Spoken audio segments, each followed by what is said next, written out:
And if someone could possibly close that door, that would be great. I got it.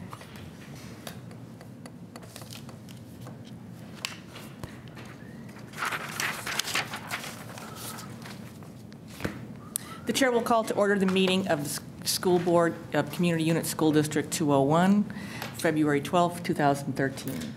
Roll call, please, Mrs. McMahon. Mr. Armstrong? Here. Ms. Caparelli? Here. Mr. Charleston? Here. Mrs. Charlton? Here. Mrs. Hancock? Here. Mr. Price? Here. Mrs. Thomas? Here. If we can all stand for the Pledge of Allegiance, please. I pledge allegiance to the flag of the United States of America and to the republic for which it stands, one nation, under God, indivisible, with liberty and justice for all.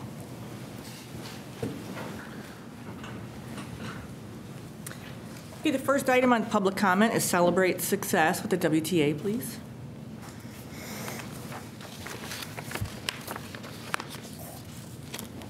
Good evening again. The Westmont Teachers Association is here tonight to celebrate success. So I would like to introduce Caitlin McGovern, who's new to the district this year. She currently teaches 5th grade band, 6th grade band, 7th and 8th grade band, and 6th grade general music. Caitlin studied music education at the University of Illinois and graduated in 2009. She was a member of the Marching Illini, where she performed at Big Ten football and basketball games, and also the Rose Bowl in 2008. Currently, she is pursuing a master's degree in music education from Northwestern University through their summer sessions. Caitlin is involved in several extra duties in the district. She is currently the assistant Westmont High School marching band director, the Westmont Junior High School pep band and marching band director, and the Westmont Junior High School Jazz Band Director for Jazz Band 1 and Jazz Band 2. She's also a member of the Westmont Junior High Building Leadership Team. Caitlin is involved with several professional organizations, including being a member of the Illinois Music Educators Association, the National Association for Music Education, and she is an associate editor of Leading Notes, which is an online music education magazine. Please welcome Caitlin.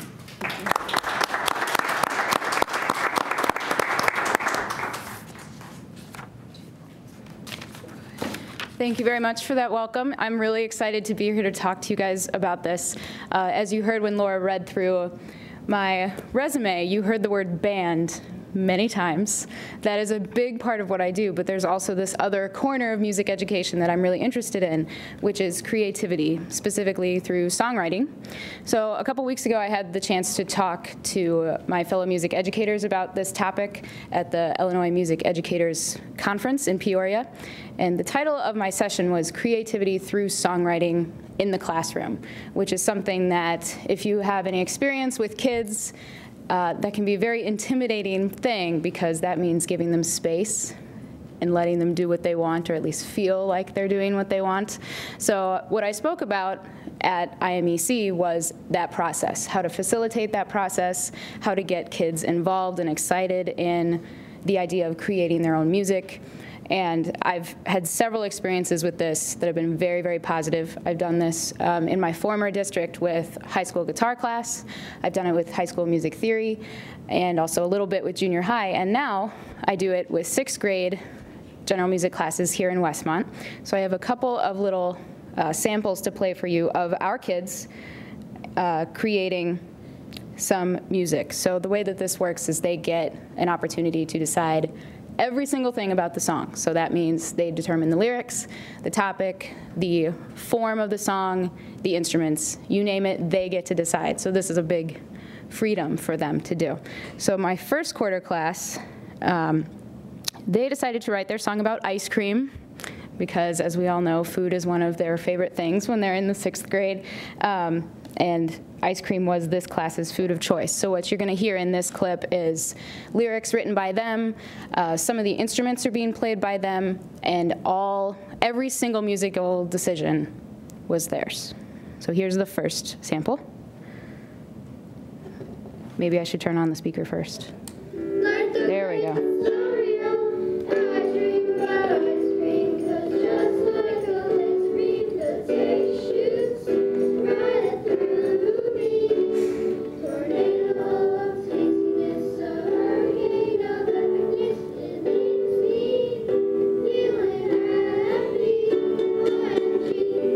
A hurricane of epicness. That's what ice cream is to them.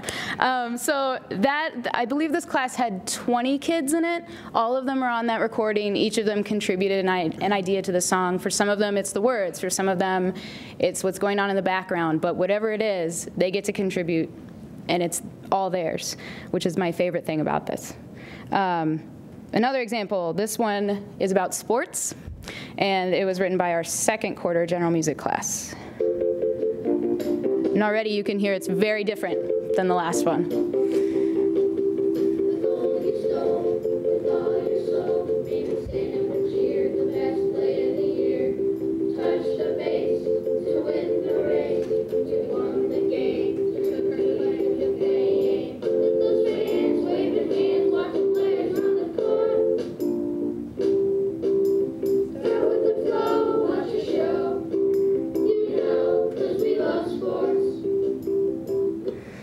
All right, so as you heard, they can come up with anything if you give them the freedom to do so. And that was with a limited time, too, and it's fun to imagine what they could do with more. But the best thing about this is that it serves not just the performer, which is what we cover in band and in choir, but also the listener, the consumer, and the creator of music. This experience gives them that complete package. So thank you for your time. I appreciate your attention. Thank you.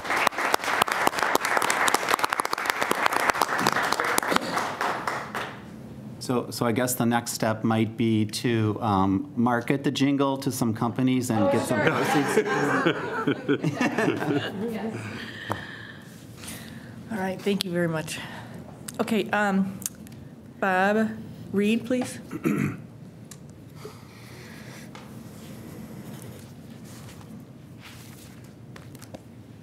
Hello again. My name is Bob Reed. I live at 215 West Traube. I'm having another problem with these school buses. January 22nd was a Tuesday. I believe the temperature was 8 to 10 degrees. I picked up my granddaughter. She's a cheerleader for the basketball games. So picked her up, and we got home, and she said she lost her phone. So I went back to the school to look to see if I could get the janitor to look in the doorway where they come out. Well, when I got there, here's a kid that plays basketball at 6 o'clock at night, standing in the door, calling, crying on the phone for a ride home. The bus left. Obviously, either the bus left or there was no bus. If I was there, there was no bus. January 23rd, the granddaughter called me again, come pick me up, no bus. This is a 5:15 bus, by the way. January 30th, the bus left. I was sitting there, the bus left. There was nobody on it. The game wasn't over. I don't know if they waited or whatever, and then they just leave.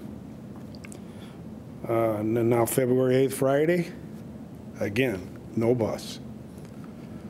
I don't know. I was told by the principal that if there's a 5 o'clock thing where the kids are there, there will be a bus there. Not doing too good. You know, I mean, I've taken other kids home that are sitting there with no ride, friends of my granddaughter. I don't mind doing that, but I shouldn't have to do that. You know, we're paying for this bus to be there. And they also, and the teacher also tells them that if the game goes late, there'll be no bus because the bus will leave. It's 5:15 bus, I guess it leaves at 5:20. If the game goes in overtime or whatever, the kids are kept there late and they miss the bus. I don't get it. You know, I don't understand why there's no bus. It's supposed to be there. Thank you. Mr. Reed, was that at the junior high or the high school? Okay. I do know, and I think we had this discussion before, the last time you were present before the board, that there are bus schedules posted, and so the kids should be checking that because they don't run the buses every single day. That sometimes varies based on activities, and that if there are problems, if you let Mr. Jonak or let me know, because this is the first I'm hearing about any problems, so we can't address them if we don't hear about them as they're occurring. I believe that's the principal you're talking to. I talked to him before about it. He said there will be a bus for activities, after-school activities. He told me there'll be one there. And it was coming for a while, and we didn't have no problems. But also, the basketball games now, from last year, they changed the game to start at 4:15. Last year, they started at 4 o'clock. So the 4:15 game, 4 o'clock game would be over, the 5:15 bus would be there, no problem. You change one thing, the beginning, and not change it at the end, there's not going to be a bus there. There, I think, is like where the problem's at. Starting the game 15 minutes later than it was last year, because I know Mr. Fiala made sure those kids were on those buses. He'd ride with them. Now I go there at 6 o'clock, I see this kid crying in the door. Come on, there's nobody there but her. Well, the coach should be with there, and we'll address There that. was nobody. The janitor, I happened to see the janitor walk out through the hall. He cleaned up put the benches back, but there was nobody there except her in that door. Well, if you would call me with any future problems, that will help us be able to address any Well, situation. we notified the principal about it, but we didn't know the kid's name, but she is on the basketball team. She's there, all the time. My granddaughter knows the kid. She knows their name, but. If you contact me, though, I'll make sure that things are getting taken care of. But if I I don't know. mind having to go But if there. I don't know that they're happening, it's difficult to fix them, correct the situations weeks after they've happened. Right, I know that, yeah, okay. Okay. All righty. Are there any other public comments? Okay, the next item on the agenda is the consent agenda. Marie, I'd like to talk about this in closed. Okay. Then we'll pull that item until after closed. Okay. All right, then, that's the only item on there. So let's move on then to our 5-year financial projections update.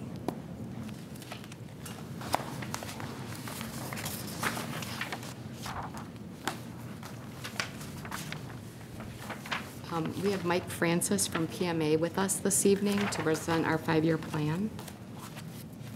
Did everybody get a copy, Kim? Yep. Okay, because I have one extra. Do you need one? I'll take one and.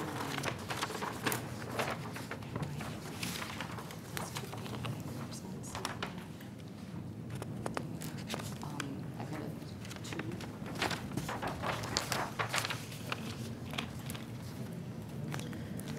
It says, it went off. Okay, then- Oh, I didn't. We changed it on last week. Yeah. Good evening. My name is Mike Francis, and I've been out here, I think, for the last 7 years or so. And what you're going to see tonight is the results of the updated financial projections.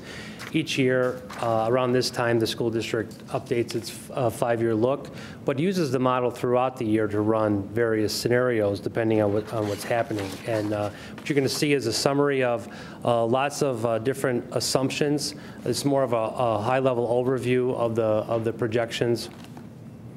And the projections are used for a variety of reasons that are listed here. The district, it's kind of the first look at next year's budget, but it's also, as I mentioned, there's lots of different assumptions that we don't know at this point, and you can run as many scenarios as you want. Kim updates the model throughout the year as some of the assumptions become known variables between now and the end of the year, and so on. As you hear more information about state funding or whatever, we'll continually update the model throughout the year. So right now, you're just seeing a snapshot in time as the update as based on a series of assumptions at this point in time.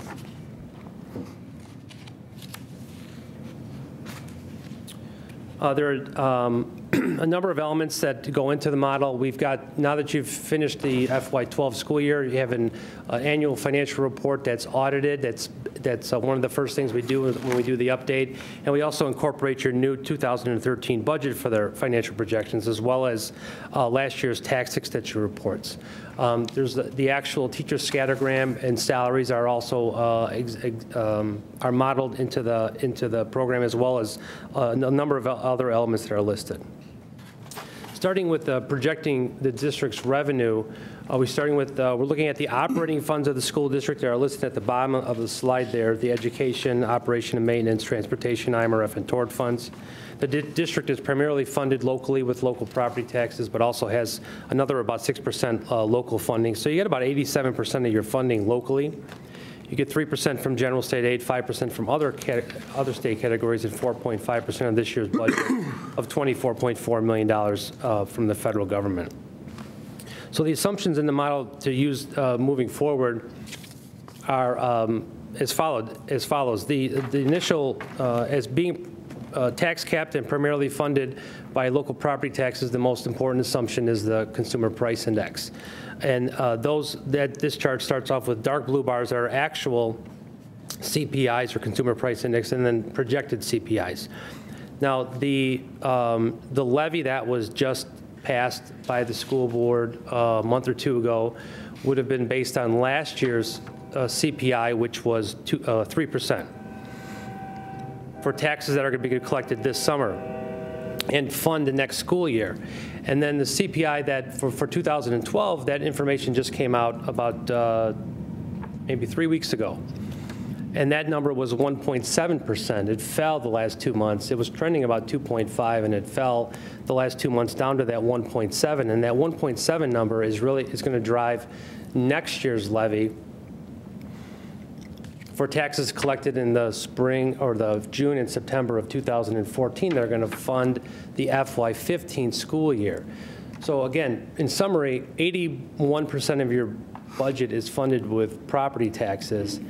Property taxes are driven mainly by the consumer price index, and that consumer price index number is already known for the next 2 school years. So you have a really good sense of what your property tax revenue is going to be, because those are all known variables for the next 2 years. Now, the projections list here at 2.5 is what we started the model with, and I know Kim and I made some changes last week, and she just told me that I don't think we updated this slide. And the projections, we changed that to 2%. Mm-hmm. We updated that number to 2%, so the lighter blue bars should reflect 2% projection on the consumer price index. So sorry for that. That was my mistake on that, updating this particular slide when we changed that assumption.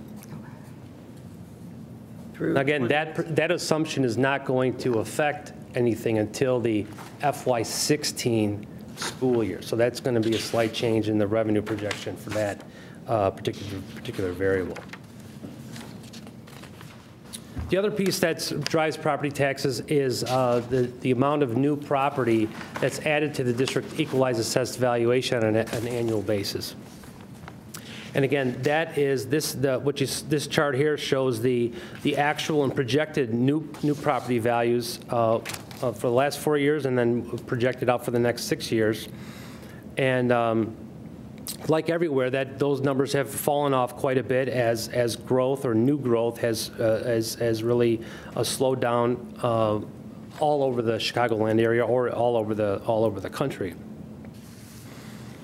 The 2.2 number right in the middle is the most important one, and that's a number that Kim would receive from the local assessor as the estimate of new construction that happened in 2012. You won't know a final number on that until sometime late March, early April, but that's the number that will be updated in the springtime. That's one of those numbers we don't know right now. We have a good idea what it is. We don't know exactly what it is, but we'll update it in March or April when we get the final number, and that will also help drive property taxes in June and September of 2013 for next school year. But the 2.2 is an estimate from the assessor. It's not our estimate. It's our estimate from information we've gotten from the assessor. So it's based on some their estimate too. Based on some sense of their reality of what they're seeing right now. That's right. So this is less of an estimate than the next several years going forward are just true, pure, absolutely. shot in the dark estimate. And I lowered my estimates going forward a little bit from last year's model, again, because it's been so low and because we're landlocked here and not seeing a lot of new development.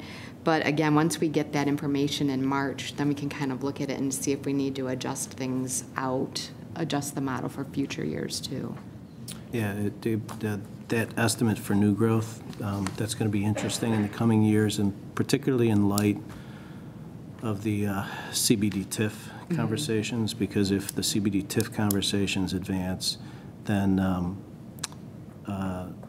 if there's commercial development, we effectively will lose the benefit of that commercial development, which I intended on touching in the board reports. But as a practical matter, looking forward at sort of new development, again considering the TIF, I'm hard pressed to be optimistic about finding new growth.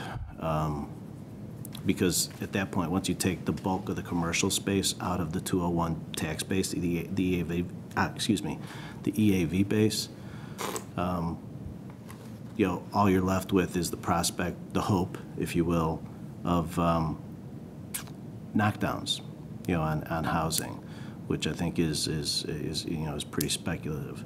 Because the only other commercial space to look to is Ogden, which has already seen substantial activity. Right, and some of that hasn't come on the rolls yet, though. Yeah, so you'll catch some of that. But, I mean, in terms of new, like 4 years out, it's hard to see that because there's no dirt being moved, as they say, certainly no bricks or mortar being moved along Ogden presently.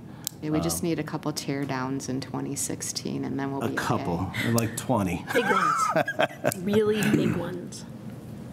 And remember, we can run as many scenarios as you want on changing these assumptions, but one of the things to remember is even though we're looking at a 5-year projection, the most important year obviously is next year. And next year, we already really know what those values are going to be.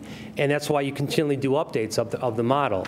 We'll update this information. As Kim said, she lowered these amounts from previous years because the numbers have been lower. If they continue to drag or they even fall below this, obviously we'll adjust those again the next time we do an update.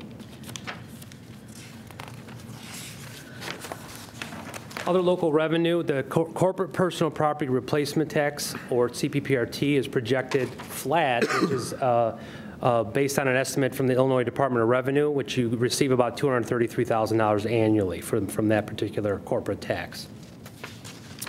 Your investment income, we're not forecasting any changes to short-term rates. The district is estimating a 0.15% return on the investments it makes on its fund balances. And then finally, no other change to other local revenue. And that 0.15 was applied across all 5 years of the projection period? It is, yes. Yeah. And in the past, we were ramping that up, not thinking that short-term rates would last as long as they have.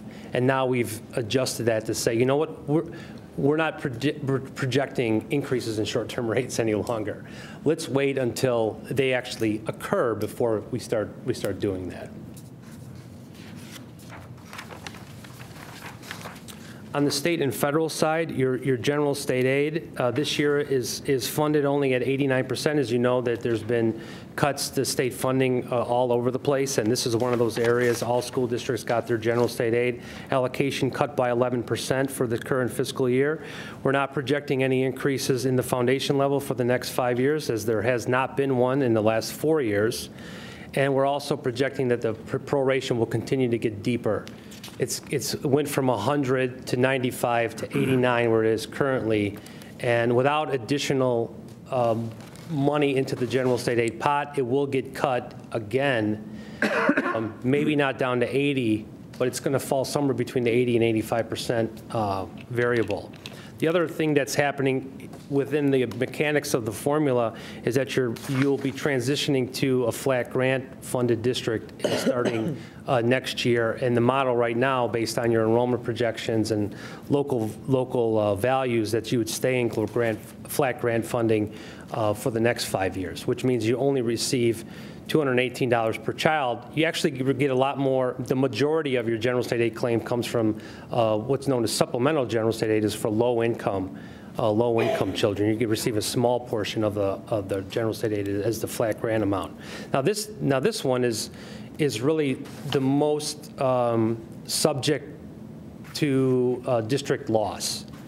as the State Board of Education looks at the general state aid formula, which is really ripe for change, one of the areas that may change is, and they talked about this over in the fall, actually up until last month, and they decided not to make any changes for next year. But the number one item on their list was to eliminate flat grant funded districts, funding for flat grant districts.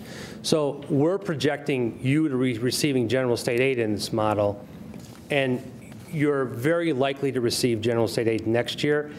But this is one of those areas you really need to watch closely. As being a flat grant district, this would be a revenue source you could lose completely. And so for us, plus or minus 1,500 kids, that's $300,000 a year. It's 300,000. That portion of it, you get about 600,000 or 700,000. The other portion of it is the poverty, the supplemental piece of general state aid.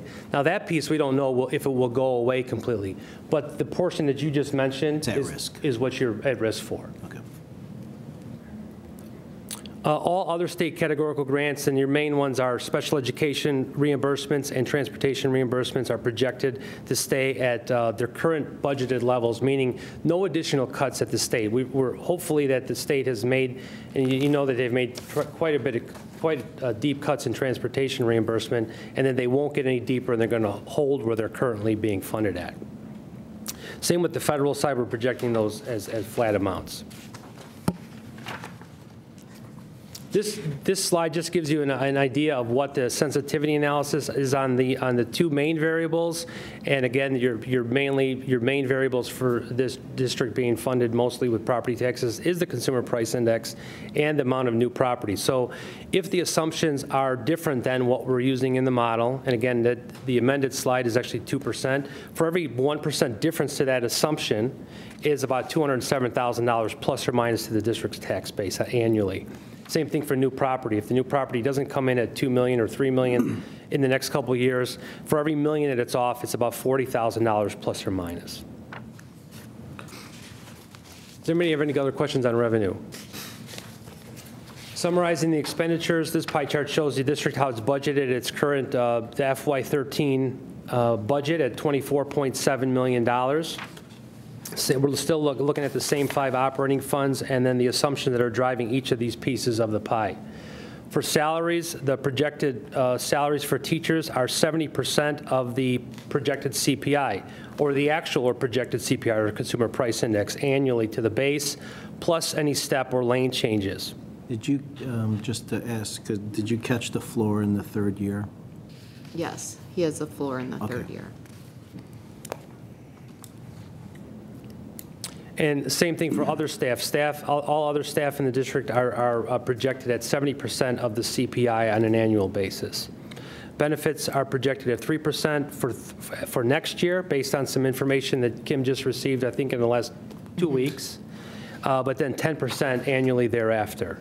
We've also incorporated a 0.5% phase-in, assuming that there's going to be some type of pension reform and the state passes its obligation back to the local education agencies throughout the state, and what that might look like. Well, the most likely scenario, if they do that, is that they would phase that in over a number of years, and that's what we have modeled right now as a 0.5% each year. So 0.5% next year, 1% the following year, because you're adding another 0.5, and then 1.5 to 2.5 until you phase in that full cost, which would be well beyond the 5 years of the projections. But we're phasing in in this base model, 0.5% annual TRS pension that again is the state's current obligation being passed back to you. Do we know what that dollar amount estimate might be? We do. Your total TRS salaries, I want to say, are close to 10 million. Yeah. Not that much.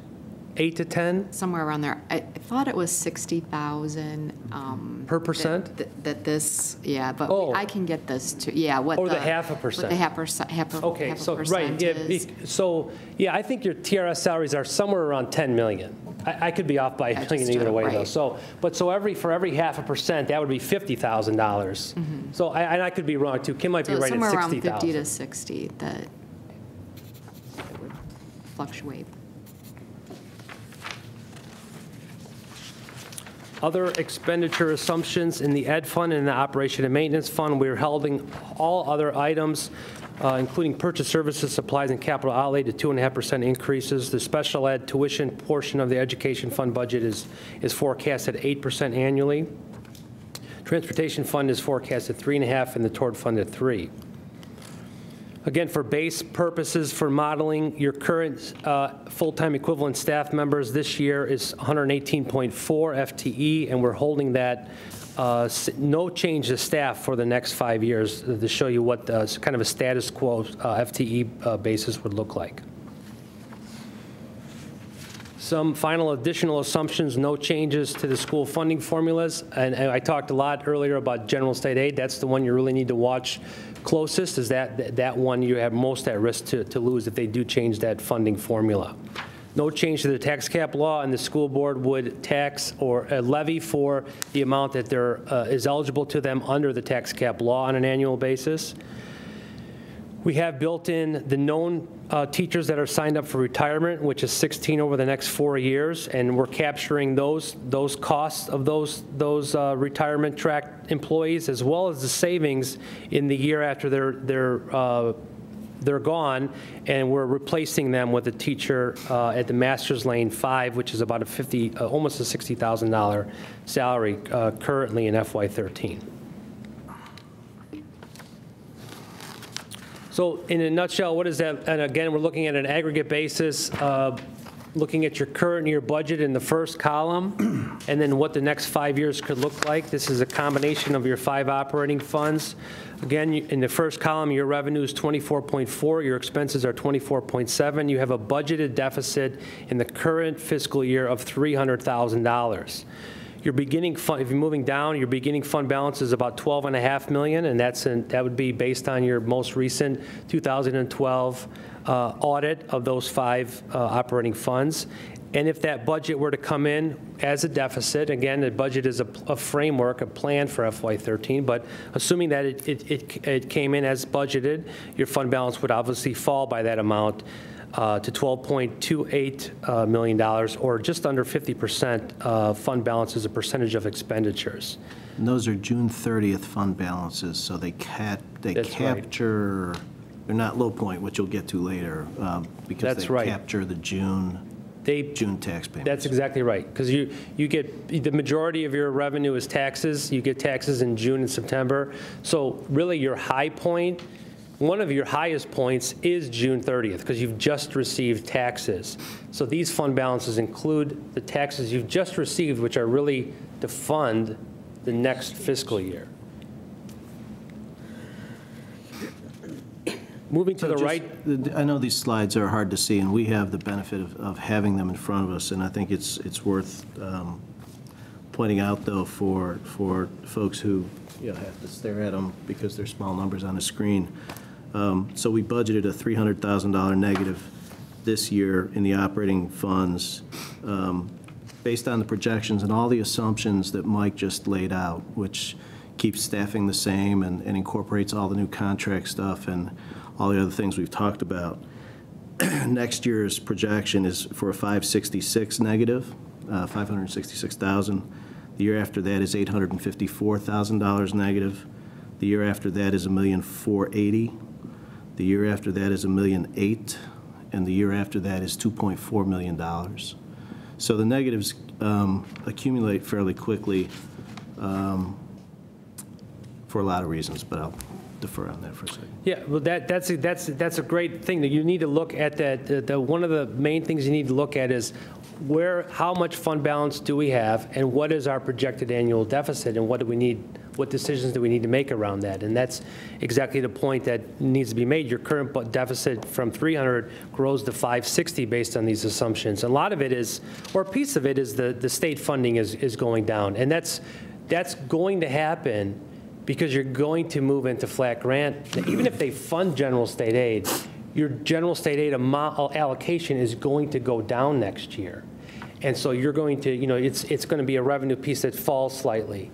So all things being equal, your expenditures are rising, a piece of your revenue is going down, your deficit gets your deficit gets larger to over $500,000 next year, again, further eroding fund balance. And you can see those percentages at the bottom of the slide where you're currently almost at 50%.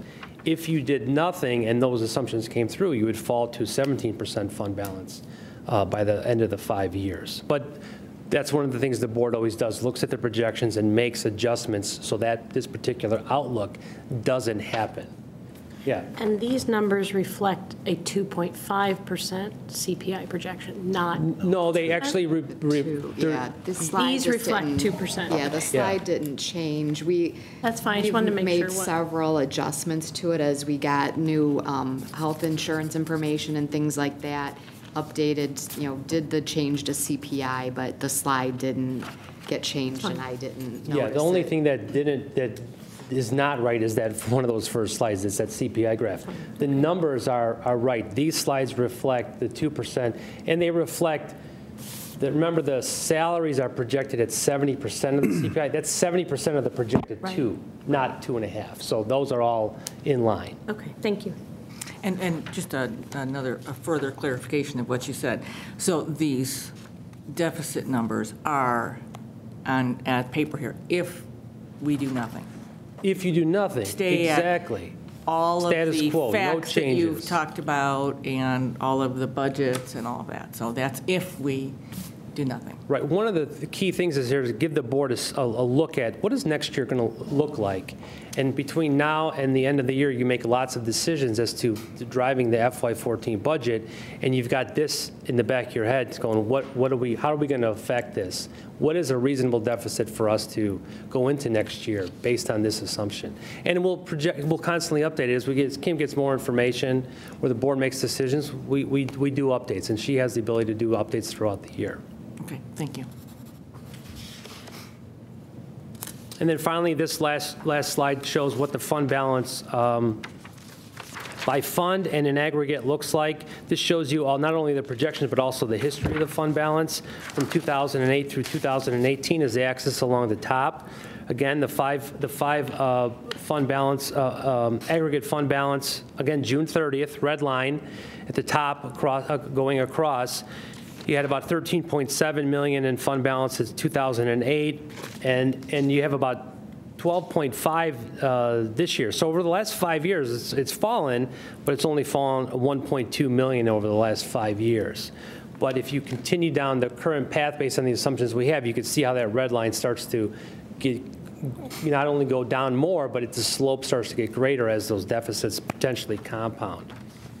The blue line is an estimate based on where your low point relatively is during the year. Dan mentioned that the red line is a June 30th number, and that includes the taxes that you just received in the June tax payments. So we also try to give you an idea of where is the district's low point in cash, just like your checking account, where your checking account is highest the day you get paid, and it's the lowest the day before you get paid.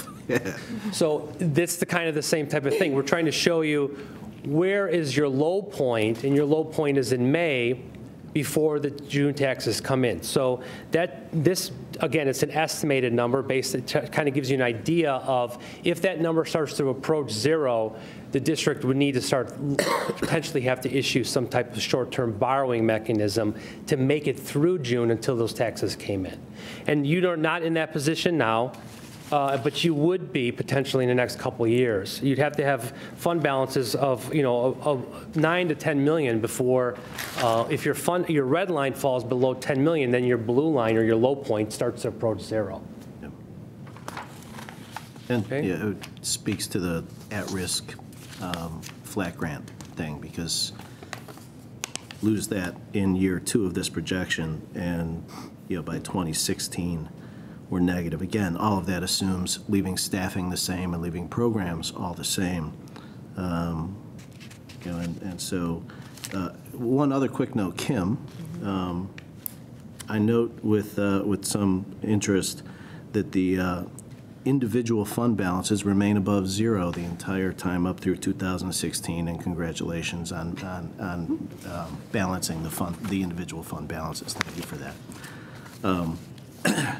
But clearly, the next 3 years in particular, because 2013, that column labeled 2013, that's this budget year, right? That's the current budget year. Right. So that low point projection, 3,926,144, is theoretically a projection for May 31st of 2013. So effectively, what, 3 months from now or 4 months from now? Right, Yeah. right. So, so over the course of the next 3 years, the obligations we've signed up for effectively, based on May 31st balances, deplete our reserves entirely. That's right. And the red line and the blue line will always run parallel. So if you run a budget deficit, you'll have less money on May 31st the following year than you do the current year. So you need to watch that. Now, you're a couple years out, but you're not that far out. Yeah. I have two questions, and just this, obviously this pension issue is huge, and we've talked about it, and I know that our community is very concerned about this. So I would just, again, ask this question, because this is one of those questions you hear in the store all the time when you're shopping. People are asking, and again, we're all sitting watching this, so when we do know more about this, whenever we do know about it, I would like to talk about it here at the table so that we know. I'm happy to see that we are ahead of the game by starting to budget something. That does help, and especially since we're talking about projections here. And the second piece, and I know that the first meeting is coming up in terms of what we know is this whole TIF district piece. And I know, Kevin, you and I have sat in on meetings that the mayor's had about the TIF district on the south side, south of 55th Street. So obviously, we are going to have to be involved in those meetings, and I know they're starting up, I think, in the next week and a half. So that would be something that we need to look at as in discussing these projections. Not that you don't know that, but. And just that the board knows as well, Ron Stewart, the village administrator, has offered to sit down with Kim and I to review all that information with us, with their TIF expert, and it's just now a matter of us. We've sent emails back and forth, just coordinating a date, but we are going to be sitting down with him and getting all that information. Because notice just went out that I think it's February 25th is the first night that they're having like community meetings. So now that it's coming into our part of town, we are going to have to watch that. So thank you. That's all I have.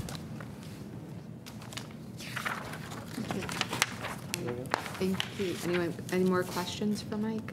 Okay. All right. Thank you, Mike. Thank you very much. Michael, thank you. Very much.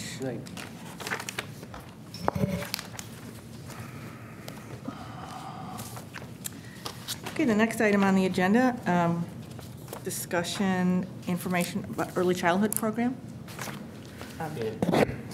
We, part of the process of moving the current early childhood program to South was for the opportunity of possibly looking at ways to expand and increase opportunities for students. And so our early childhood program, and Linda Clowwitter, our Director of Special Services, they've been looking at different models and discussing different ways that might become a possibility. And, and as we're having these conversations, we are aware of the projections. So everything that we're trying to do to grow opportunities for students is also within that context that we really want to not add to that bottom line, so to speak. And so I did provide you with a summary, and then in your orange folder is additional information that Linda was kind enough to supply as well. But I'll ask Linda if you would kind of just come forward and maybe give an overview to the board, some of the work that you have been doing, and an idea of where we're at.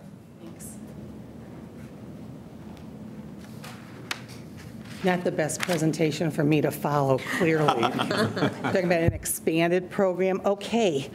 Well, first of all, thanks very much. I appreciate having a chance to talk with you today, and I certainly appreciate Doris and Rosemary and Jill being here for the meeting.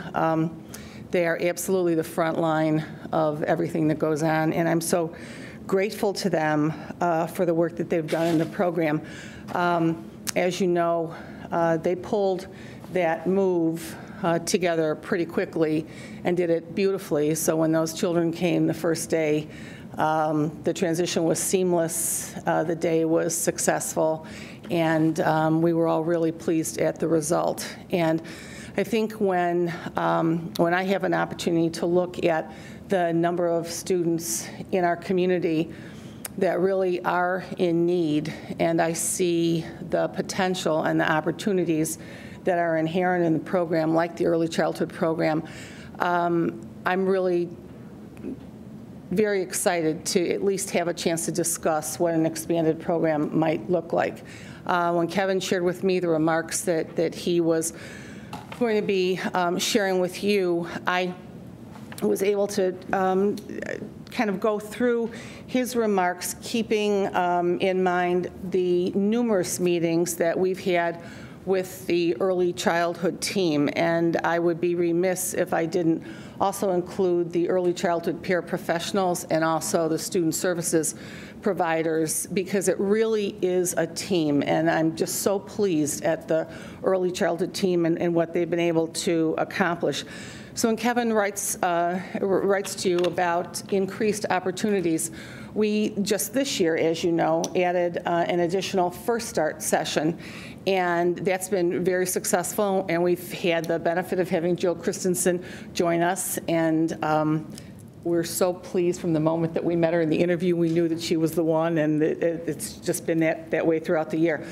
So we've added that piece, but as we look at the numbers of children, and we also look at some of the ways that we're serving children, we really talked about how beneficial it could be for some of our children to have an opportunity to have a full-day program. And without going into individual students or special education issues, I'll just say that we really have discussed this and really feel that it's definitely needed.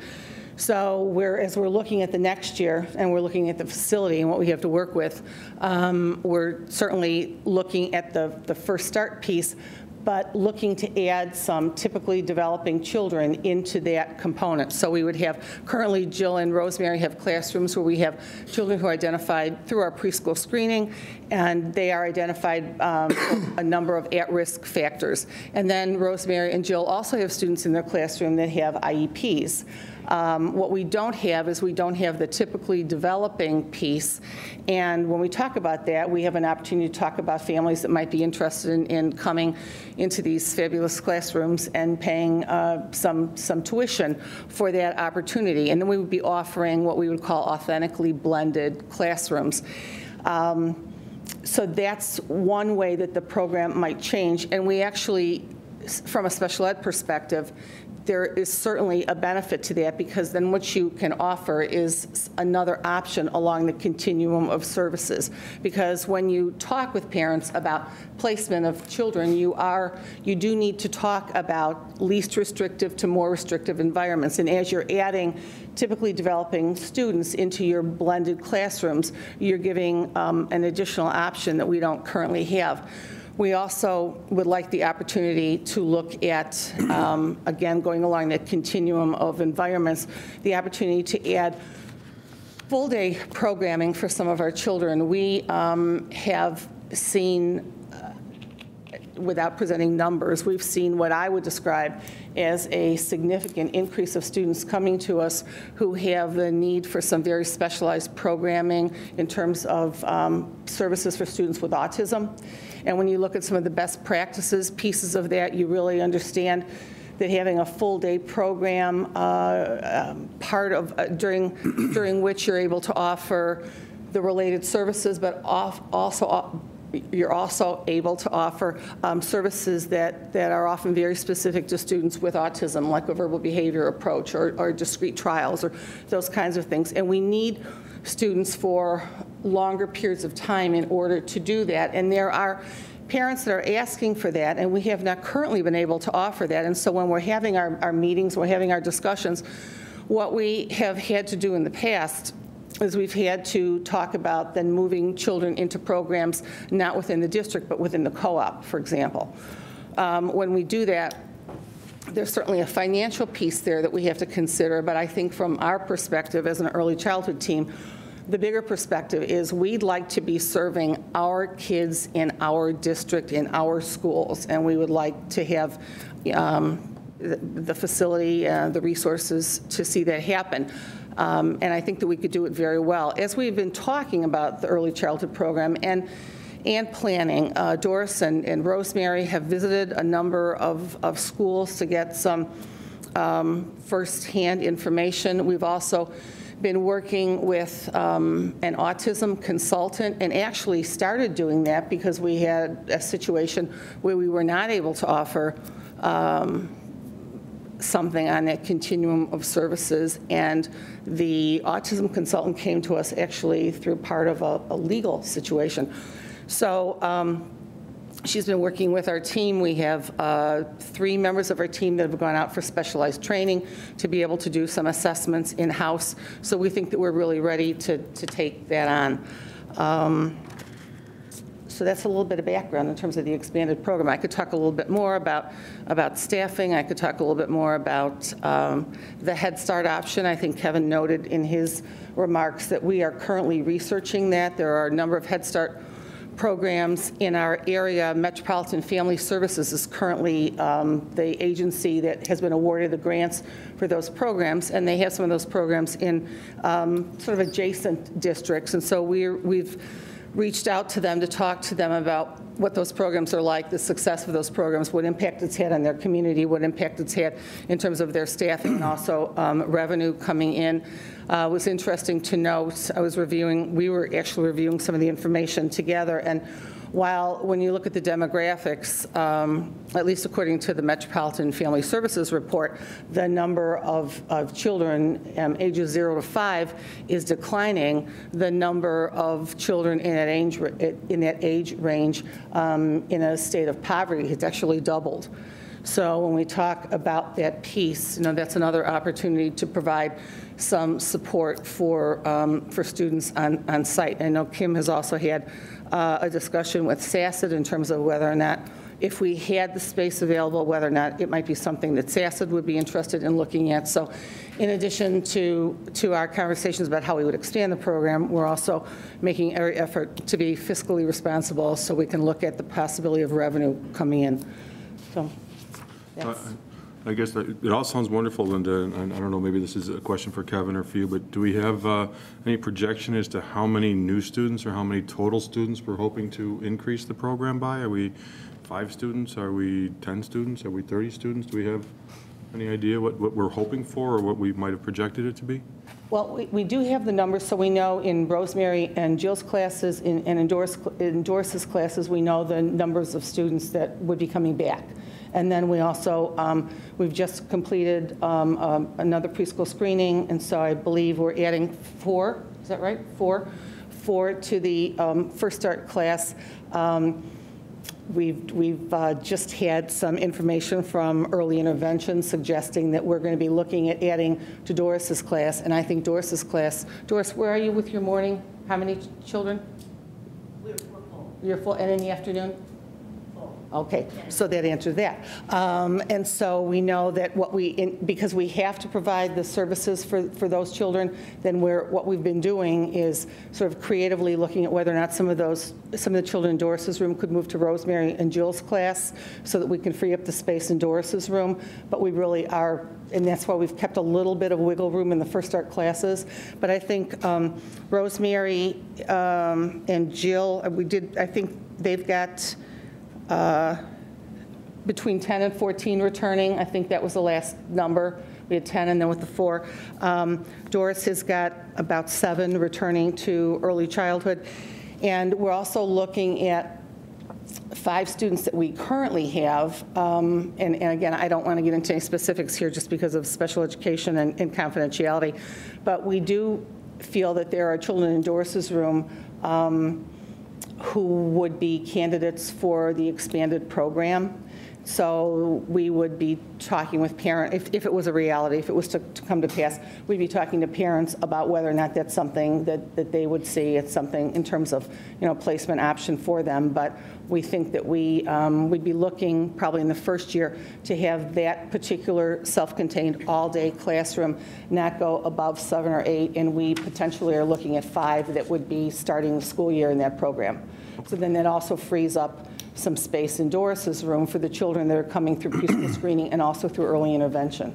So the answer to the question about how many additional students, I think the way that the projection looks right now is you would still have 20 and 20 in the First Start rooms, which I guess we'll start to call the blended classes. So you'd have the same numbers of students. In Doris's room, you'd have the same number of students. You'd be adding up to 8 in the additional class. And then we really have to look at the numbers, because if we are adding typically developing students, and we think that that's really important, we are also then using the spaces that we had for the First Start children who were identified for at-risk factors. So we might be looking at the possibility, and I'm just talking theoretically, hypothetically here, we might be looking at the possibility of asking if we could have an afternoon class, so we'd be adding an additional First Start option, so we could take care of, we could serve another 20 children. Oh, okay. So we're really working with the numbers to see what we can do, and then obviously being very mindful of the fiscal situation in the district and trying to think of, if we were to, as an example, anytime we're able to keep an early childhood student with us, the first piece of that is it best for the child, and is it best for the child to stay in the district with his brothers and sisters, with her family in the school, in a district school, as opposed to a school that could be in any one of the 18 SASA districts, and we'd like to make a commitment to our kids and keep them with us. But when you look at, for those children that you do have to outplace, you're probably looking at an estimate of about $35,000 a year in tuition and then transportation costs on top of that. So I think we keep kids with us for all the right reasons, but then there's also a revenue piece that's attached to that, or a cost piece that's attached to that we at least have to be mindful of. Okay. I'd like to see, though, going forward, because I know you're still in the process of getting all this data together and trying to figure it all out, but I'd like to, for our purposes going forward, at some point, I'd like to see what the new costs really are, what our new revenues potentially could be from those resourced out tuition-based students would be, the busing and the tuition. So the projected savings and the projected costs for both programs, both the blended program and the other program, and the additions.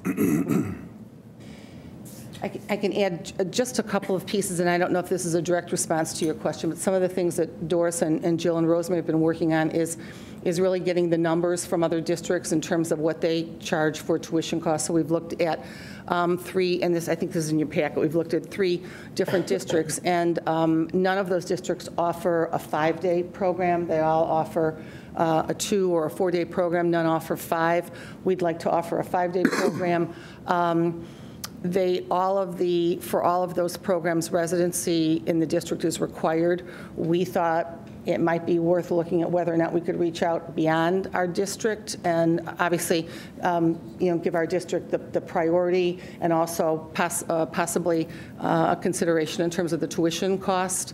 So we're looking at those kinds of things, and some of that information, again, is in your packet, but I understand you're asking for some additional information. The transportation piece, the First Start children currently receive transportation as a part of the program.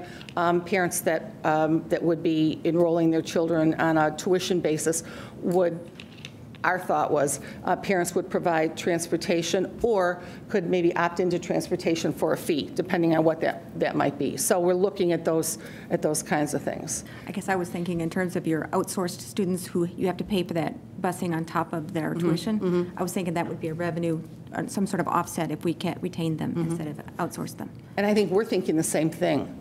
We're thinking that same thing. So if you looked at just keeping 5 students with us as opposed to outplacing them.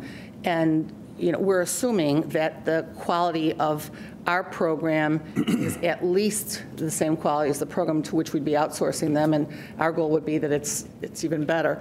But if you look at it being just even 30,000, that's 150 times 5 plus transportation, 150,000 plus transportation. So, but we can put some figures together, absolutely. I'll work with Kevin and Kim and the team to do that. Thank you. Linda, a couple things.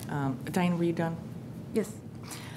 First of all, thank you to you and your team for doing Thanks what to you've them. done so far. I just hear in the community, hear nothing but great things about this. And I know, I will admit, know nothing about how to teach, but I do know that every study you hear talks about early childhood programs. The earlier you can get a student into your classroom, the better. And so thank you for that. I just thought if we could just ask a couple questions, basically to kind of get people caught up. And if I understand this correctly, we are going to be, at some point soon, approving the plans for the early childhood program. Am I correct on that?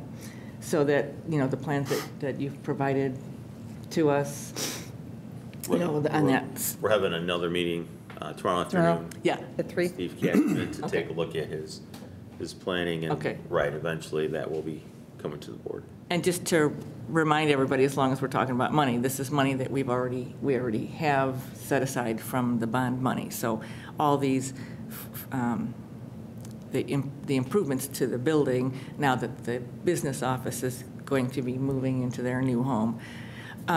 So I feel it's just to hear these things is very exciting, especially one of the things that I know Kevin has talked about is trying to have our community be the small giant.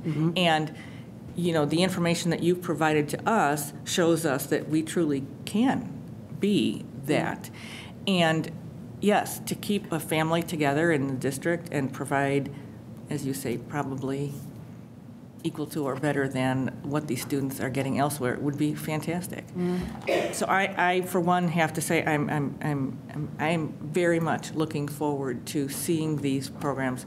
And again, we have this allocated space for these expanded programs. And I appreciate you giving these information to us, because the one thing that I hear probably the most now that we've put the windows in is early childhood, kindergarten issues, which again falls in line with, I know one thing Kevin talks about a lot is, why we do things and to get an early start with these students. So I just have to say thank you for doing this and then for giving us this information. And then I guess the last question, I know this is what I hear all the time, is the when. So these things that you are talking about you are talking about this for the next school year, right? But phasing in some of it. Can you talk about what would be next year's school year? 13, 14. I'm speaking for myself. That's all right. I want to be really careful. I think that we absolutely could be, if with the board's sanction, we absolutely could be ready to move forward with the full-day classroom. And I'm not sure about the Head Start and the SASSET piece, but we definitely could be ready to move forward with the full-day classroom, and also would be ready to add additional spaces to the First Start program where they needed, and I'm not discussing the budget piece of it now. I'm just talking about what we'd be ready to do. Okay. We're set to go. Great. Okay, thank you. Thank you very much. I just have one. Go ahead. I'm sorry. I have a quick question. The authentically blended classroom, what do you imagine, or is there a standard for ratio between the typically developing child versus children who are in that classroom due to other indicators? Is there a standard for the ratio? Or is it something you would determine? How does that work? Well, we've talked a bit about that, because currently in the First Start class we have 20 students, and Doris and Rosemary and Jill can speak to this, and I hope that you will correct me or add to this. But often with blended classrooms, we hear 5, 5, and 5. It's a third, and a third.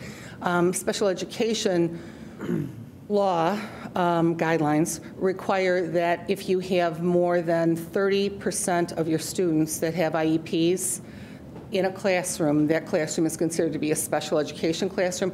That is not what we would want to see, and that's not what that is not in our plan. It's important to note that if a student has a speech-only IEP, then the student is not counted in that 30%. So we're very comfortable that we be maintaining the definition of a general ed classroom, and probably as a guideline, looking at a third, and a third. Would you? Yeah, we currently have, First Start classroom has become blended this year. We've been blended for like the last 2 years just because of the way that the children population coming in. The grant is written for at-risk children.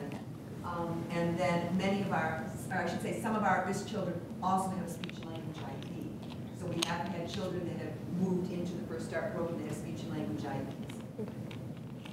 And I appreciate Rosemary saying that. I know we've had a question in past years about, is it actually a typically developing opportunity if the majority of your children are at risk and at least half of the at risk have English as a second language. So we've really just had to have those discussions. I think what makes it, I think for me, more authentically blended is the idea that we would be accepting tuition-based students that are coming in for that reason only, not because there's a special ed need, not because there's an at-risk factor, but because they can benefit from the experience. And along the lines of Gary's question, which I don't think I quite heard my piece of that question, was how many tuition-based slots do you think we would have available based on staffing and room size? And I mean, is there an estimate of, we might be able to offer, 5 in the morning and 5 in the afternoon, or do we know at this point? You talked a lot about, numbers, but I got a little lost in all the numbers. So I'm just curious, since that's kind of a brand new idea for our district, I think it would be first come, first serve. Obviously, there's limits. Do you know roughly what that limit is? Well, as we've been saying, what if, and kind of just running the numbers, it's interesting that you say 5 and 5, because as we were going through just our examples, we were actually using 10 in the program as just a good place to start. Okay, thank you. And I'll piggyback on that just for a second, really Kevin and Kim, because when we get to the point where we're looking at a final presentation related to the program, I'm a simple spreadsheet guy, and spreadsheets, are sort of my language, if you will. So with respect to that, and in terms of quantifying the program and what it means to us, philosophically, it's a wonderful program. It begs some philosophical questions, especially if we do a full day early childhood, sort of First Start and other stuff at that level. Do we need to look, or shouldn't we look at full-day kindergarten? Don't we lose the efficacy of the program if we just drop the ball at the kindergarten level? So I think that plays into the cost of expanding the program, if you will, that I think we should look at. But in terms of a spreadsheet, things I'd love to see on a page, if you will. Number of kids, that we're dealing with, number of staff that we're dealing with, things that you touched on, like transportation savings that we on outplaced kids, as well as tuition savings on outplaced kids. Additional costs, additional supplies type costs, and if there's other revenue pieces related to EC grants or anything like that, then certainly incorporate that. But what I think in terms of this question about tuition, ideally, I think we sort of, from an economic perspective, we try to construct a cost per pupil, if you will, of running that program. Right. And that becomes a benchmark. Cost becomes a benchmark. Obviously, if it's way above what everybody else in the world is charging, then we need to, figure out what that means to us. If it's below or if it's at, then great, and we can talk about what that means. But I think in terms of the final presentation, a real sort of quantitative presentation as opposed to a qualitative one, because I don't think anybody at this table or in the community has any objections to expanding the program per se. I think we just want to put our arms around the numbers to it. Right. So at least, speaking for me, that's sort of where I am. Something you mentioned, or you had a... I just wanted to add one thing to your opening comment. The idea of the full-day program is that program would be a self-contained special education program. Okay. So that's That primarily full-day for the program IEP. is self-contained special ed, and it's really to meet the continuum of services piece for children with IEPs. Okay. So the program, because the program that Doris teaches, those are also self-contained special ed classes, but they are she's teaching 2 half-day classes, Okay. and Jill and Rosemary, 2 half-day First Start. That full day is specific to children with more significant needs whose IEPs really, beg that placement discussion. And if we do bring them in at that level, then the transition to the K through 5 buildings becomes an interesting conversation for both the staff in the K through 5 buildings, as well as the what we do just space-wise with kids who are accustomed to being in a self-contained classroom on an all-day basis. You're right. Okay, you had mentioned that you're already currently carrying a blended program through First Start for the past 2 years, or roughly. I know it's rough. But my concern from that is a precedent, if you will, that we may have started, and having definitions, having a clear definition as to what is a tuition-based student and what qualifies you to be that versus what is a student that we currently have that we provide tuition for, correct? Or would this tuition be across the board for IEPs and? No. So because we've blended to some degree from the history, I think we need some definitions out there so that people understand why there's costs and what the cost belongs to or how it belongs there. Because we'd be adding students, the tuition paying students would be typically developing. They would not be they would not have special education considerations, and they would not have at-risk factors. So they wouldn't have speech considerations, or I guess because if they had that, we are required to provide those services at no cost to them. So the blended is kind of a loose term at this point? Well, no, it's typically developing, it's at-risk, and it's special ed. That's the blend. And right now, we have a special ed and at-risk. I misunderstood it. No, that's okay. I appreciate the chance to clarify. I don't think maybe I was clear, so thank you. Okay, thank you. In another way, Diane, currently when we conduct the early childhood screenings, there are some students who qualify because of the at-risk factors, but then there are some students who go through the screening process and they don't qualify for our early childhood program as we currently have it. And so then those parents are directed to find, somewhere else, a private placement basically, where they're going to go off and pay tuition for their child to attend. And so this would be an opportunity for us, for some of our families, to offer them a seat within our own program versus sending them to another program. I just misunderstood what blending meant, though, too, but thank you for that.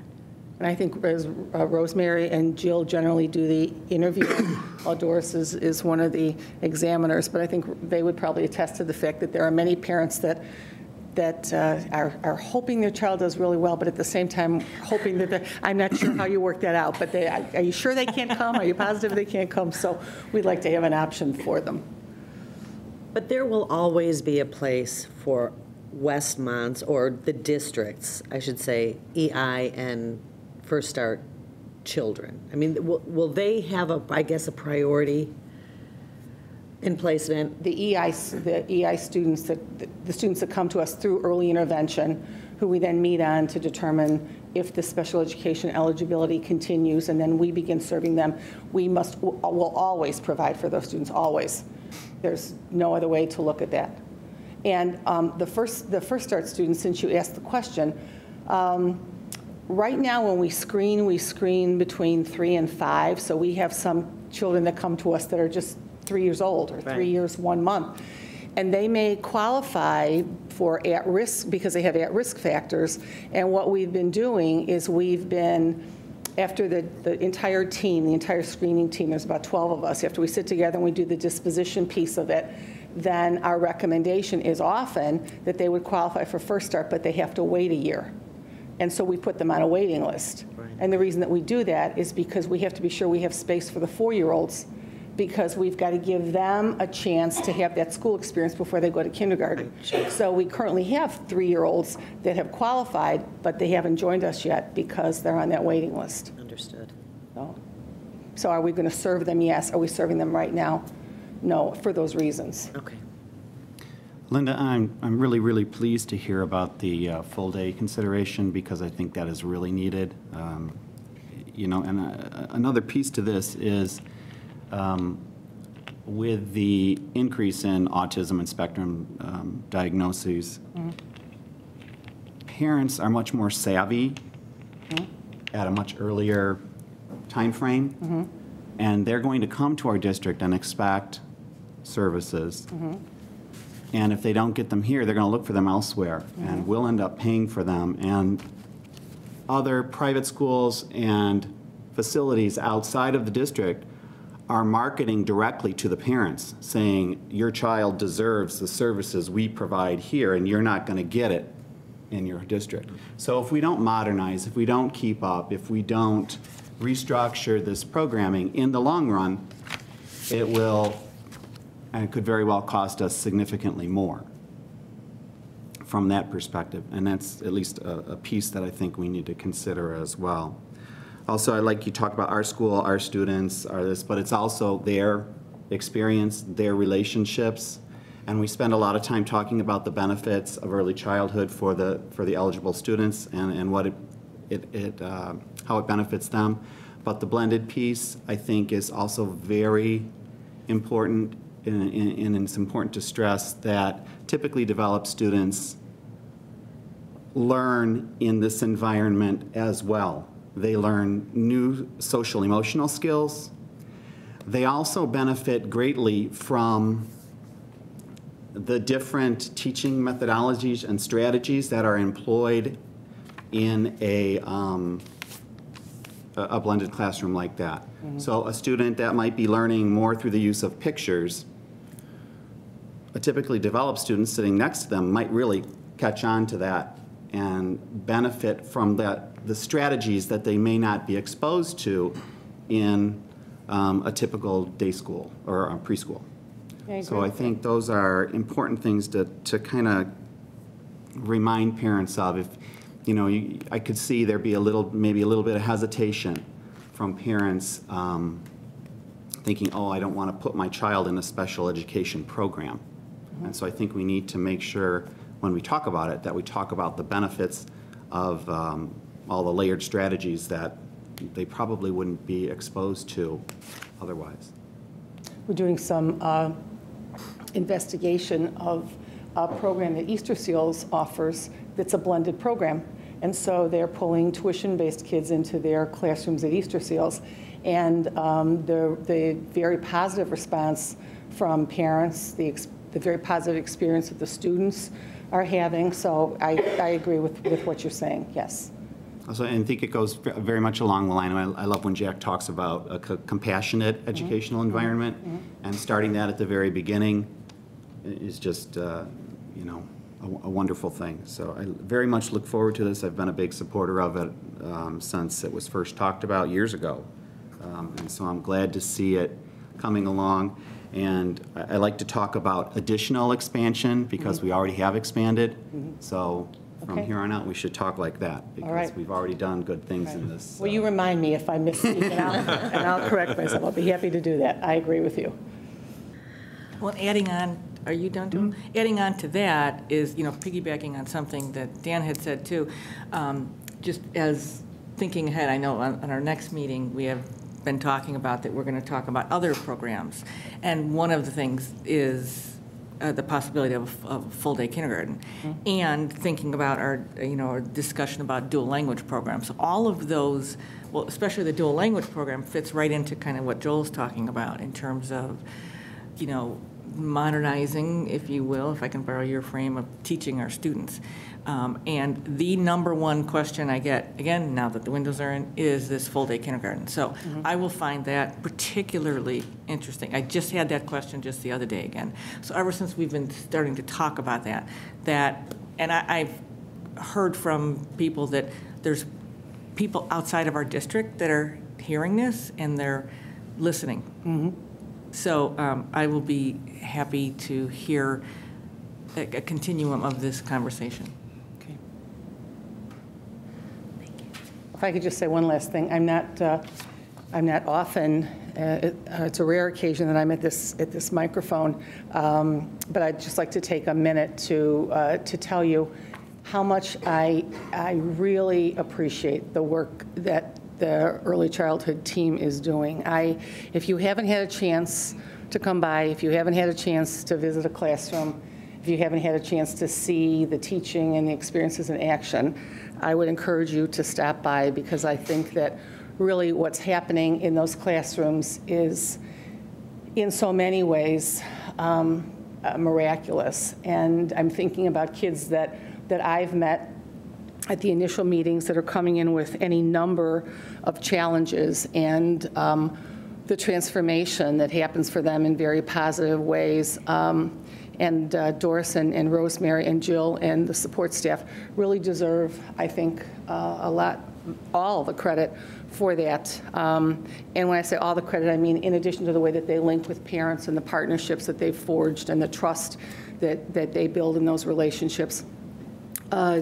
Jill, Doris, Rosemary are doing a parent presentation. I think it's the last Thursday in February.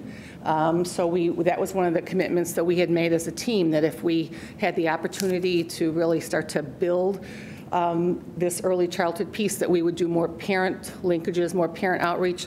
So we've got a very exciting presentation coming up last Thursday in February. You are certainly invited if you would like to come. It's building on the big concept of parents and teachers as partners. And the first topic is going to be, I won't get this exactly right, but I'll get it conceptually. It'll be teaching concepts through the use of music.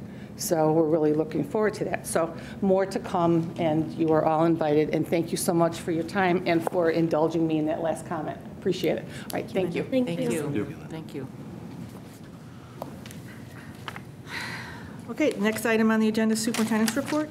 Okay, with regards to our joint committee, the facility committee, and again, this is driven by recent events, but a lot of conversation about concern about our current buildings, Miller, Manning, and the high school in particular, in terms of safety and providing safe environments for our staff and our students.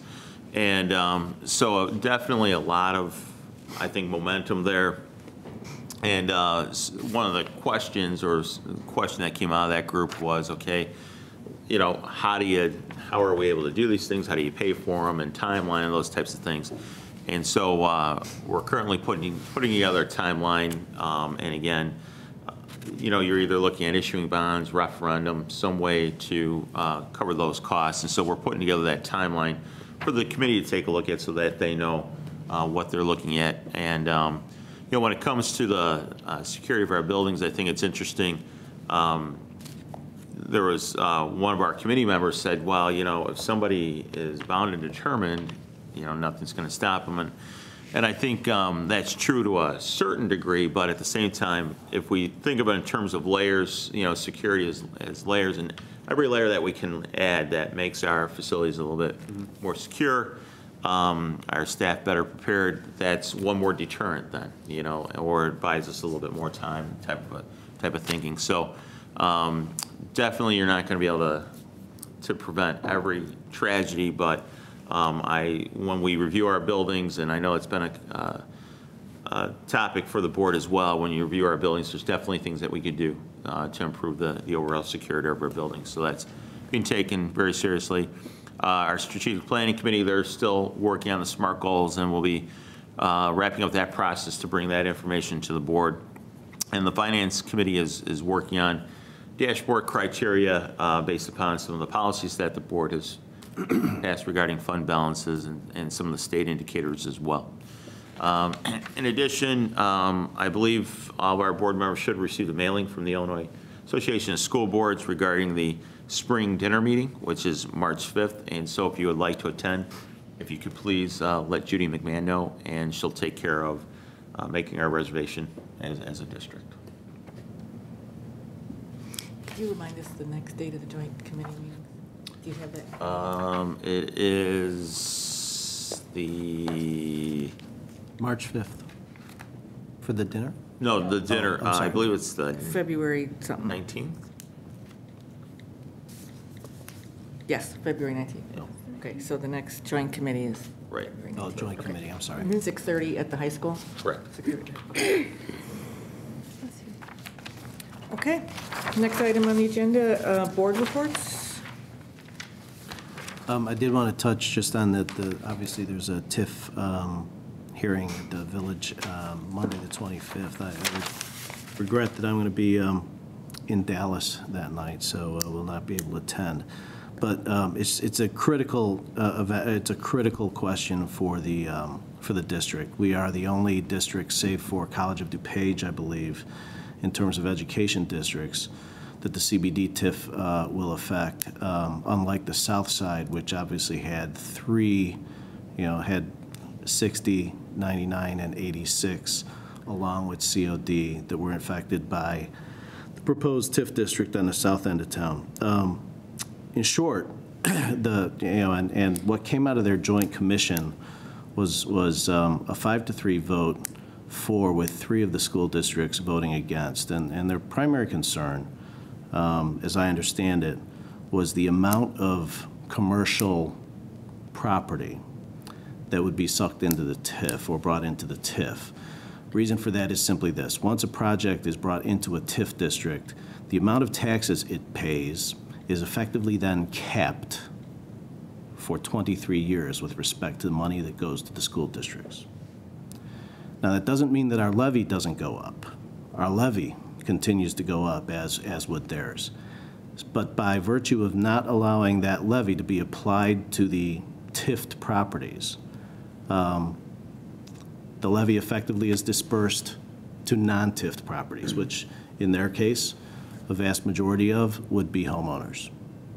In our case, it would affect homeowners, very distinctly, but we have a commercial base along Ogden Avenue, along Pasquinelli, along Cass, that would also absorb some of that as well. So, as the Finance Committee and the district administration reviews that, I think it's just critical that we understand, the amount of EAV that are affected for us. Simply put, there's a lot there. And if it's a central business TIF, this board member and this taxpayer would prefer to think of it as a central business TIF. That said, the other thing that I wanted to raise as well is, to the extent that a TIF is successful, it's effectively a transference of tax revenues, just so everyone's clear, because the objective to a TIF largely is to create, especially in a central business district, is largely to create sales tax revenues. Sales tax revenues. We don't benefit from sales tax revenues. The village does. So that transference of tax revenue is an important thing to understand, and I hope the district, considers that as it participates in the TIF process. So I wanted to say that just because I'm obviously transitioning to a different place in the world, and for this board and for people who will continue to participate in the discussion, the impact to homeowners and the impact to the district is real, and is substantive, and is worth understanding in a very substantive way. So our interests are truly protected. So, can I ask, is it possible to have, or maybe you guys can discuss this in your meeting with the TIF expert and Ron Searle, if the TIF expert might be able to present at this meeting? Because I know one of the things, Dan, I think you just mentioned 27 years. 27 years is not an absolute. 23, actually. 23. It's not an absolute. It could, it depends on what is negotiated for the TIF district. And I know one of the things that appeared in the article today I think on the south end, and I think what they had said is then the transference of taxes, a homeowner's tax would go up $48.03 annually on the south end. And clearly, this is, you know, this is a central business district, and we will be impacted without a doubt, certainly in the short term. But, you know, I think there's a lot we have to learn about it. Sure. I personally think it's a great thing. I know that, you know, I think long-term down the line, we'll reap the benefits of this down the line, but, you know, I think there's a lot to learn about it. I think we'd all benefit from more knowledge. Sure. Anyone else with board reports? Oh, I just, I do want to add the last couple of the things from the last SACID meeting was very routine, but we are beginning to work on the fiscal year 14 budget, so we approved some of the assumptions there that they will be building the SACID budget off of. And we also approved the tuition and the budget for the extended school year, and unfortunately, it's not the 8% that was projected in our PMA presentation tonight, so that's a little bit of good news. And one additional piece, SACID renovated the transition facility that they have here in Westmont, and tomorrow there's an open house for it, February 13th from 6 to 8 p.m. And this is at their transition facility in 825 North Cass Avenue, Suite 114. And they're going to have a tour of the facility. They've created new educational spaces and expanded it. And they're also going to have a presentation, a speaker's there that is going to talk about adult services, so transitioning from high school and into adulthood, and someone there to talk about that might be an opportunity for anyone who is interested in getting an overview of the types of services available post-high school for adults in need. And that would be at around 6:30 would be that presentation. So, okay. I have two things. I am, at the beginning of the year, I volunteered to attend the High School Athletic Awards event on March 4th at the high school. And due to a very exciting family situation, I cannot make that meeting as a board member. So if one of the board members would take that over, I would appreciate that. So if you can let me know or let Judy know if someone could take that for me. So. I can do it if no one else You can is do it? available. Okay. Okay. And then the second thing is, I just want to say another successful thank you to the Manning PTO for another very, very successful fundraiser. It's a great night when you can have a fundraiser and everybody's having fun at the same time. And it was a spectacular event. I know there's so much work put into it by all the people that volunteer. And it's another one of those events that it makes me feel very proud to be in District 201. How much volunteer goes into that, even just in my little cakewalk world, how many people are willing to just step up to help with fundraising as well as making it a fun place to be. So I just thank you very much to the Manning PTO and everybody who volunteered for that event. So it was a great night. Marie, I'll add one more thing about the WTA meeting that you and I and Kevin participated in, and Yes. it was just a good opportunity to keep in touch with our WTA and share ideas. And I'm not sure when the next one is, a month or two from now or whatever, but I think it's really important that if at all possible, that a board member be present there to share ideas and gather information directly from our teaching staff. Any other board comments? Okay, are there any other public comments? Okay, then, so we're gonna That will be a vote after. The chair will entertain a motion to enter closed session for the purpose of discussing collective bargaining, personnel issues, and security procedures. So moved. Second. Roll call, please, Mrs. McMahon. Mr. Armstrong? Yes. Mr. Price? Yes. Ms. Caparelli? Yes. Mrs. Charlton? Yes. Mrs. Hancock? Yes. Mr. Charleston? Yes. Mrs. Thomas? Yes. So the next school board meeting is February 26th, 7 o'clock here. And there will be a vote after closed session. However, we are going to need this room for part of our security procedure. So we are going to need to have everybody leave this area now, soon. Okay, thank you.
We are back from closed session. We have one item to vote on. The chair will entertain a motion to approve the consent agenda as presented. So moved. I'm sorry, personnel recommendations. Second. You're writing this, Kim? Yep. Okay, second. Okay, and then roll call, please. Mr. Armstrong? Yes. Ms. Caparelli? Yes. Mr. Charleston? Yes. Mrs. Charlton? Yes. Mrs. Hancock? Yes. Mr. Price? Yes. Mr. Thomas? Mrs. Yes. Or Mrs. Thomas, sorry. This is not my I just couldn't say role. Yeah, yes to sorry. Mr. Bruce voted yes, too.